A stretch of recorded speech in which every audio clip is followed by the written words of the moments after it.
Unai Emery's inheriting Arsene Wenger's world of soft goals, Big Six defeats and a sulking Mesut Ozil.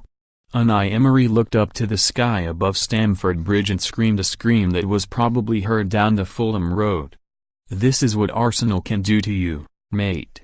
Welcome to Arsene Wenger's world. The penchant for conceding soft goals?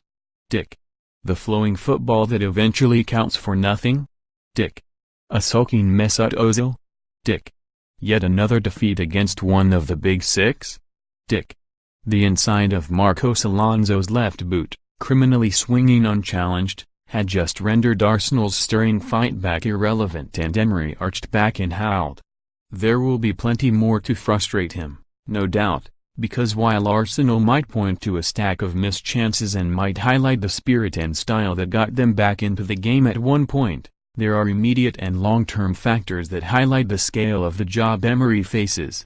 The immediate factor is that had Eden Hazard played from the beginning of this match, Chelsea would almost certainly not have had to wait until 10 minutes before time to seal victory. The long-term issue is that the Big Six could well slim to 5 because, in terms of elite standard form, a malaise has long taken hold at the Emirates. They have won only 15 of their last 33 Premier League matches, losing 13. That is strictly mid-table stuff. There is not enough to suggest the summer's business can redirect a squad that has been wandering pretty aimlessly for quite some time. While Stan Kroenke embarks on the route of sole ownership, this is a team too often scratching for some sort of direction. Yet there remains so much of Arsenal to savor.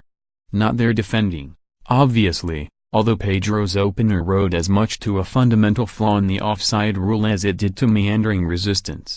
No, Pedro was not offside when Alonso assisted, but he had been offside when Jorginho started the move. He was not deemed active but had a 2-yard start when the next phase began. Basically, he had the jump on his opponent, giving him an advantage you rarely need against this Arsenal defense. Alvaro Morata did not have the jump on Shkodran Mustafi when Cesar Azpilicueta went long but never looked like needing it before doubling Chelsea's lead.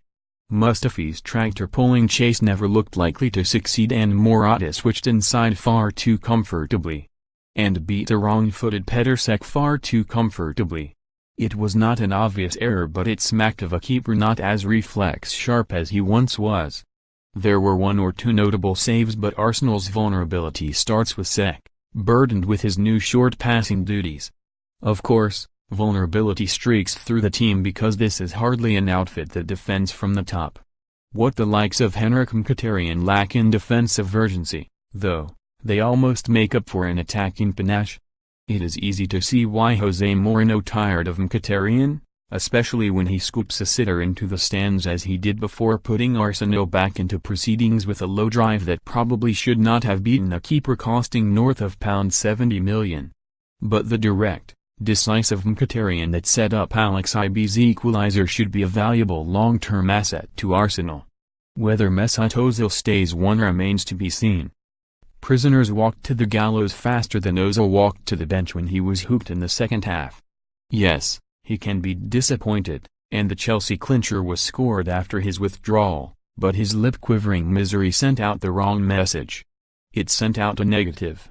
Ozil and his mood swings will no doubt frustrate Emery as they have frustrated everyone connected with Arsenal. But there will be plenty more for the new manager to scream at long before this season is over. Make no mistake,